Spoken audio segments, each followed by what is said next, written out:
रूत अध्याय 4। रूत अध्याय 4। तब बोआज फाटक के पास जाकर बैठ गया, और जिस छुड़ाने वाले कुटुंबी की चर्चा बोआज ने की थी वह भी आ गया। तब बोआज ने कहा, हे फलाने, इधर आकर यहीं बैठ जा। तो वह उधर जाकर बैठ गया। तब उसने नगर के 10 वृद्ध लोगों को बुलाकर कहा, यहीं बैठ जाओ। वे भी बैठ गए। तब वह उस छुड़ाने वाले कुटुंबी से कहने लगा, नाओमी जो मोआब देश से लौट आई है, वह हमारे भाई एलीमलेक की एक टुकड़ा भूमि बेचना चाहती है। इसलिए मैंने सोचा कि यह बात तुझको जताकर कहूंगा कि तू उसको इन बैठे हुओं के सामने और लोगों के इन वृद्ध लोगों के सामने मोल ले, और यदि तू उसको छुड़ाना चाहे तो छुड़ा, और यदि तू छुड़ाना न चाहे तो मुझे ऐसा ही बता दे कि मैं समझ लूं, क्योंकि मुझे छोड़ उसके छुड़ाने का अधिकार और किसी को नहीं है, और तेरे बाद मैं हूं। उसने कहा, मैं उसे छुड़ाऊंगा। फिर बोआज ने कहा, जब तू उस भूमि को नाओमी के हाथ से मोल ले, तब उसे रूत मोआबिन के हाथ से भी, जो मरे हुए की स्त्री है, इस मनसा से मोल लेना पड़ेगा कि मरे हुए का नाम उसके भाग में स्थिर कर दे। उस छुड़ाने वाले कुटुंबी ने कहा, मैं उसको छुड़ा नहीं सकता, ऐसा न हो कि मेरा निज भाग बिगड़ जाए। इसलिए मेरा छुड़ाने का अधिकार तू ले ले, क्योंकि मुझसे वह छुड़ाया नहीं जाता। अगले समय में इस्राएल में छुड़ाने और बदलने के विषय में सब पक्का करने के लिए यह व्यवहार था कि मनुष्य अपनी जूती उतार के दूसरे को देता था।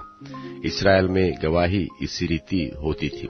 इसलिए उस छुड़ाने वाले कुटुंबी ने बोआज से यह कहकर कि तू उसे मोल ले, अपनी जूती उतारी। तब बोआज ने वृद्ध लोगों और सब लोगों से कहा, तुम आज इस बात के साक्षी हो कि जो कुछ एलीमलेक का और जो कुछ किल्योन और महलोन का था, वह सब मैं नाओमी के हाथ से मोल लेता हूँ।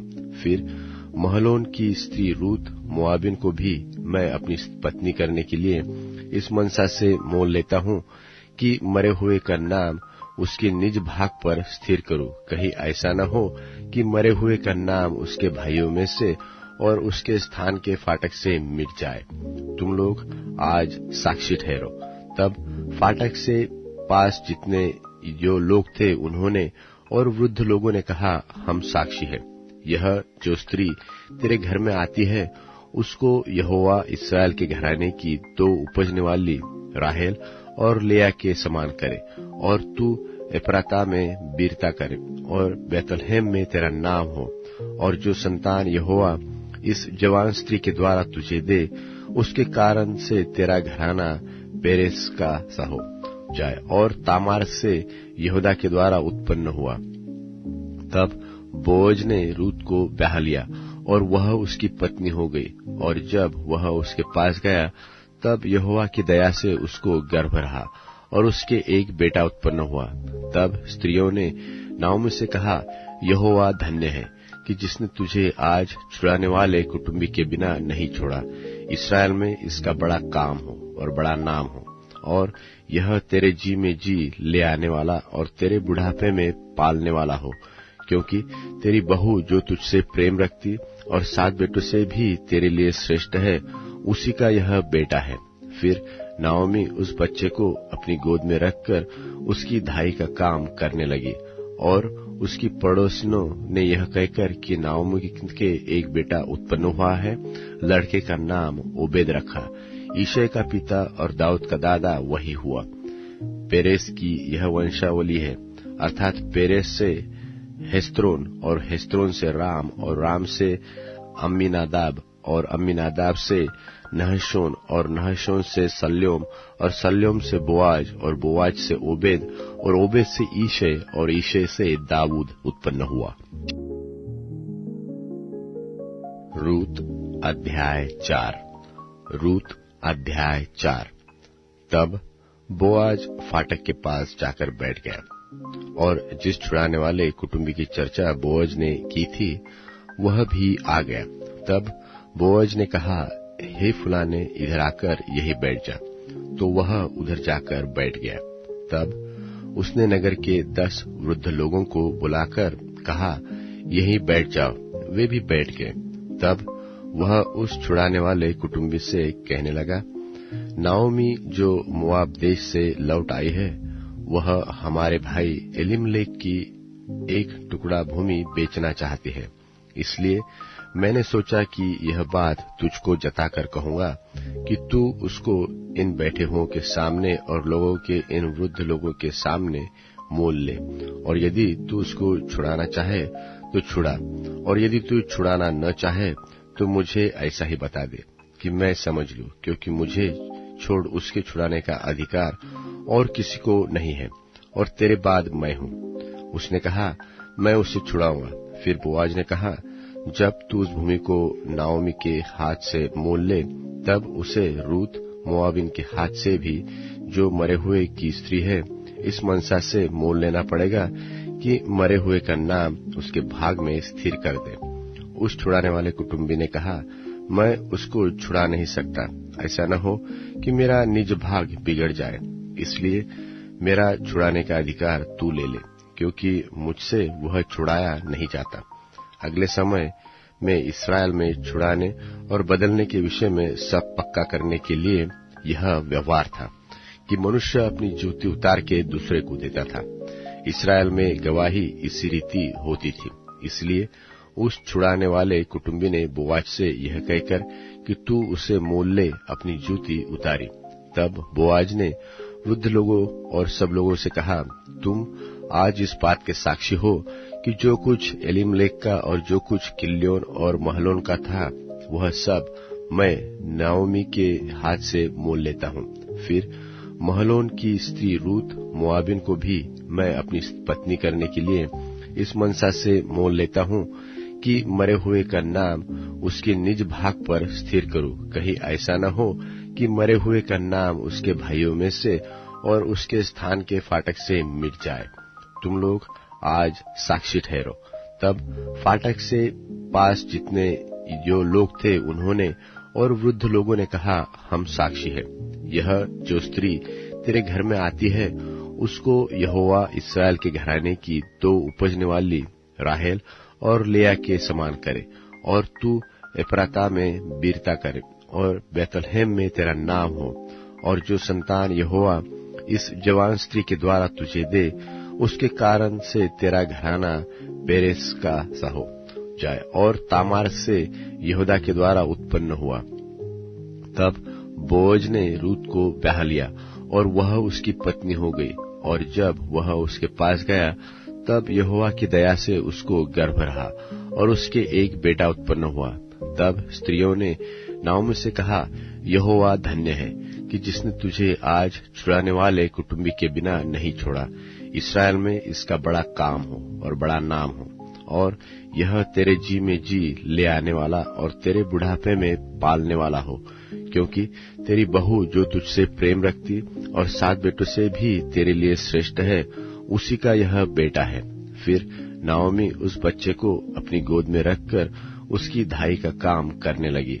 और उसकी पड़ोसिनों ने यह कहकर कि नाओमी के एक बेटा उत्पन्न हुआ है, लड़के का नाम ओबेद रखा। ईशै का पिता और दाऊद का दादा वही हुआ। पेरेस की यह वंशावली है, अर्थात पेरेस से हेस्रोन और हेस्रोन से राम और राम से अम्मीनादाब और अम्मीनादाब से नहशोन और नहशोन से सल्योम और सल्योम से बोआज और बोआज से ओबेद और ओबेद से ईशै और ईशै से दाऊद उत्पन्न हुआ। शमूएल भविष्यवक्ता की पहली पुस्तक अध्याय 1। शमूएल भविष्यवक्ता की पहली पुस्तक अध्याय 1। शमूएल के जन्म और लड़कपन का वर्णन। एप्रेम के पहाड़ी देश के रामातैम सोपीम नाम नगर का एक निवासी एलकाना नाम एक पुरुष था। वह एप्रेमी था और सूप के पुत्र तोहू का परपोता, एलीहू का पोता और यरोहाम का पुत्र था। और उसके 2 पत्नियां थी। एक का तो नाम हन्ना और दूसरी का पनिन्ना था। और पनिन्ना के तो बालक हुए, परंतु हन्ना के कोई बालक न हुआ। वह पुरुष प्रतिवर्ष अपने नगर से सेनाओं के यहोवा को दंडवत करने और मेल बलि चढ़ाने के लिए शीलो में जाता था। और वहां होपनी और पिनहास नाम एली के दोनों पुत्र रहते थे, जो यहोवा के याजक थे। और जब जब एलकाना मेल बलि चढ़ाता था, तब तब वह अपनी पत्नी पनिन्ना को और उसके सब बेटे बेटियों को दान दिया करता था। परंतु हन्ना को वह दूना दान दिया करता था, क्योंकि वह हन्ना से प्रीति रखता था। तो भी यहोवा ने उसकी कोख बंद कर रखी थी, परंतु उसकी सौत इस कारण से कि यहोवा ने उसकी कोख बंद कर रखी थी, उसे अत्यंत चिढ़ा चिढ़ा कर कुढ़ाती रहती। और वह तो प्रतिवर्ष ऐसा ही करता था। और जब हन्ना यहोवा के भवन को जाती थी, तब पनिन्ना उसको चिढ़ाती थी, इसलिए वह रोती और खाना न खाती। इसलिए उसके पति एलकाना ने उससे कहा, हे हन्ना, तू क्यों रोती है और खाना क्यों नहीं खाती, और तेरा मन क्यों उदास है? क्या तेरे लिए मैं 10 बेटों के से भी अच्छा नहीं हूं? तब शीलो में खाने और पीने के बाद हन्ना उठी और यहोवा के मंदिर के चौखट के एक अलंग के पास एली याजक कुर्सी पर बैठा हुआ था। और यह मन में व्याकुल होकर यहोवा से प्रार्थना करने लगी और बिलख बिलख कर रोने लगी। और उसने यह मन्नत मानी कि हे सेनाओं के यहोवा, यदि तू अपनी दासी के दुख पर सचमुच दृष्टि करे और मेरी सुधि ले और अपनी दासी को भूल न जाए और अपनी दासी को पुत्र दे, तो मैं उसे उसके जीवन भर के लिए यहोवा को अर्पण करूंगी और उसके सिर पर छुरा फिराए न जाएगा। जब वह यहोवा के सामने ऐसी प्रार्थना कर रही थी, तब एली उसके मुंह की ओर ताक रहा था। हन्ना मन ही मन कह रही थी। उसके होठ तो हिलते थे, परंतु उसका शब्द न सुन पड़ता था। इसलिए एली ने समझ रखा कि वह नशे में है। तब एली ने उससे कहा, तू कब तक नशे में रहेगी? अपना नशा उतार। हन्ना ने कहा, नहीं, हे मेरे प्रभु, मैं तो दुखिया हूं। मैंने न तो दाख मधु पिया है और न मदिरा। मैंने अपने मन की बात खोलकर यहोवा से कही है। अपनी दासी को ओछी स्त्री न जान। और जो कुछ मैंने अब तक कहा है, वह बहुत ही शोकित होने और चिढ़ाई जाने के कारण हुआ है। इसलिए एलिया ने कहा, कुशल से चली जा, इस्राएल का परमेश्वर तुझे मनचाहा वर दे। उसने कहा, तेरी दासी तेरी दृष्टि में अनुग्रह पाए। तब वह स्त्री चली गई और खाना खाया और उसका मुंह फिर उदास न रहा। बिहान को वे सवेरे उठ यहोवा को दंडवत करके रामा में अपने घर लौट गए। और एलकाना अपनी स्त्री हन्ना के पास गया और यहोवा ने उसकी सुधि ली। तब हन्ना गर्भवती हुई और समय पर उसके एक पुत्र हुआ। उसका नाम शमूएल रखा, क्योंकि वह कहने लगी, मैंने यहोवा से मांगकर इसे पाया है। फिर एलकाना अपने पूरे घराने समेत यहोवा के सामने प्रतिवर्ष की मेलबलि चढ़ाने और अपनी मन्नत पूरी करने के लिए गया। परंतु हन्ना अपने पति से यह कहकर घर में रह गई कि जब बालक का दूध छूट जाएगा, तब मैं उसको ले जाऊंगी कि वह यहोवा को मुंह दिखाए और वहां सदा बना रहे। उसके पति एलकाना ने उससे कहा, जो तुझे भला लगे वही कर। जब तू उसका दूध न छुड़ाए, तब तक यही ठहर रह। केवल इतना हो कि यहोवा अपना वचन पूरा करे। इसलिए वह स्त्री वही घर पर रह गई और अपने पुत्र के दूध छूटने के समय तक उसको पिलाती रही। जब उसने उसका दूध छुड़वाया, तब वह उसको संग ले गई और 3 बछड़े और एपा भर आटा और कुप्पी भर दाख मधु भी ले गई और उस लड़के को शीलो में यहोवा के भवन में पहुंचा दिया। उस समय वह लड़का ही था और उन्होंने बछड़ा बलि करके बालक को एली के पास पहुंचा दिया। तब हन्ना ने कहा, हे मेरे प्रभु, मेरे जीवन की शपथ, हे मेरे प्रभु, मैं वही स्त्री हूं जो तेरे पास यही खड़ी होकर यहोवा से प्रार्थना करती थी। यह वही बालक है जिसके लिए मैंने प्रार्थना की थी, और यहोवा ने मुझे मुंह मांगा वर दिया है। इसीलिए मैं भी उसे यहोवा को अर्पण कर देती हूँ कि यह अपने जीवन भर यहोवा ही का बना रहे। तब उसने वही यहोवा को दंडवत किया। यूहन्ना रचित सुसमाचार 11वां अध्याय।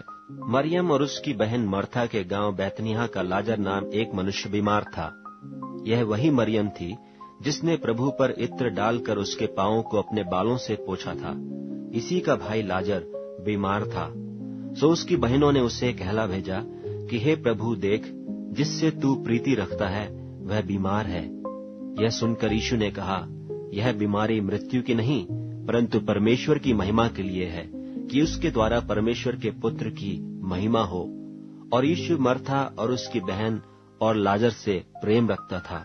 सो जब उसने सुना कि वह बीमार है, तो जिस स्थान पर वह था वहां 2 दिन और ठहर गया। फिर इसके बाद उसने चेलों से कहा कि आओ हम फिर यहूदिया को चलें। चेलों ने उससे कहा, हे रब्बी, अभी तो यहूदी तुझे पत्थरवाह करना चाहते थे, और क्या तू फिर भी वहीं जाता है? यीशु ने उत्तर दिया, क्या दिन के 12 घंटे नहीं होते? यदि कोई दिन को चले तो ठोकर नहीं खाता, क्योंकि इस जगत का उजाला देखता है, परंतु यदि कोई रात को चले तो ठोकर खाता है, क्योंकि उसमें प्रकाश नहीं। उसने ये बातें कहीं और उसके बाद उनसे कहने लगा कि हमारा मित्र लाजर सो गया है, परंतु मैं उसे जगाने जाता हूँ। तब चेलों ने उससे कहा, हे प्रभु, यदि वह सो गया है तो बच जाएगा। यीशु ने तो उसकी मृत्यु के विषय में कहा था, परंतु वे समझे कि उसने नींद से सो जाने के विषय में कहा। तब यीशु ने उनसे साफ कह दिया कि लाजर मर गया है, और मैं तुम्हारे कारण आनंदित हूँ कि मैं वहां न था, जिससे तुम विश्वास करो, परंतु अब आओ हम उसके पास चलें। तब थोमा ने, जो दिदुमुस कहलाता है, अपने साथ के चेलों से कहा, आओ हम भी उसके साथ मरने को चलें। सो यीशु को आकर यह मालूम हुआ कि उसे कब्र में रखे 4 दिन हो चुके हैं। बैतनिय्याह यरूशलेम के समीप कोई 2 मील की दूरी पर था, और बहुत से यहूदी मर्था और मरियम के पास उनके भाई के विषय में शांति देने के लिए आए थे। सो मर्था यीशु के आने का समाचार सुनकर उससे भेंट करने को गई, परंतु मरियम घर में बैठी रही। मर्था ने यीशु से कहा, हे प्रभु, यदि तू यहाँ होता तो मेरा भाई कदापि न मरता। और अब भी मैं जानती हूँ कि जो कुछ तू परमेश्वर से मांगेगा परमेश्वर तुझे देगा। यीशु ने उससे कहा, तेरा भाई जी उठेगा। मर्था ने उससे कहा, मैं जानती हूँ कि अंतिम दिन में पुनरुत्थान के समय वह जी उठेगा। यीशु ने उससे कहा, पुनरुत्थान और जीवन मैं ही हूँ। जो कोई मुझ पर विश्वास करता है वह यदि मर भी जाए तो भी जिएगा, और जो कोई जीवता है और मुझ पर विश्वास करता है वह अनंत काल तक न मरेगा। क्या तू इस बात पर विश्वास करती है? उसने उससे कहा, हाँ हे प्रभु, मैं विश्वास कर चुकी हूँ कि परमेश्वर का पुत्र मसीह जो जगत में आने वाला था वह तू ही है। यह कहकर वह चली गई और अपनी बहन मरियम को चुपके से बुलाकर कहा, गुरु यहीं है और तुझे बुलाता है। वह सुनते ही तुरंत उठकर उसके पास आई। यीशु अभी गांव में नहीं पहुंचा था, परंतु उसी स्थान में था जहां मर्था ने उससे भेंट की थी। तब जो यहूदी उसके साथ घर में थे और उसे शांति दे रहे थे, यह देखकर कि मरियम तुरंत उठ के बाहर गई है और यह समझकर कि वह कब्र पर रोने को जाती है, उसके पीछे हो लिए। जब मरियम वहां पहुंची जहां यीशु था, तो उसे देखते ही उसके पांवों पर गिर के कहा कि हे प्रभु, यदि तू यहाँ होता तो मेरा भाई न मरता। जब यीशु ने उसको और उन यहूदियों को जो उसके साथ आए थे रोते हुए देखा, तो आत्मा में बहुत ही उदास हुआ और घबरा कर कहा, तुमने उसे कहाँ रखा है? उन्होंने उससे कहा, हे प्रभु, चलकर देख ले। यीशु के आंसू बहने लगे। तब यहूदी कहने लगे, देखो वह उससे कैसी प्रीति रखता था।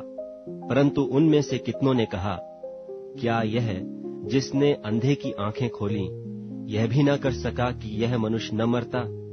यीशु मन में फिर बहुत ही उदास होकर कब्र पर आया। वह एक गुफा थी और एक पत्थर उस पर धरा था। यीशु ने कहा, पत्थर को उठाओ। उस मरे हुए की बहन मर्था उससे कहने लगी, हे प्रभु, उसमें से अब तो दुर्गंध आती है, क्योंकि उसे मरे 4 दिन हो गए। यीशु ने उससे कहा, क्या मैंने तुझसे न कहा था कि यदि तू विश्वास करेगी तो परमेश्वर की महिमा को देखेगी?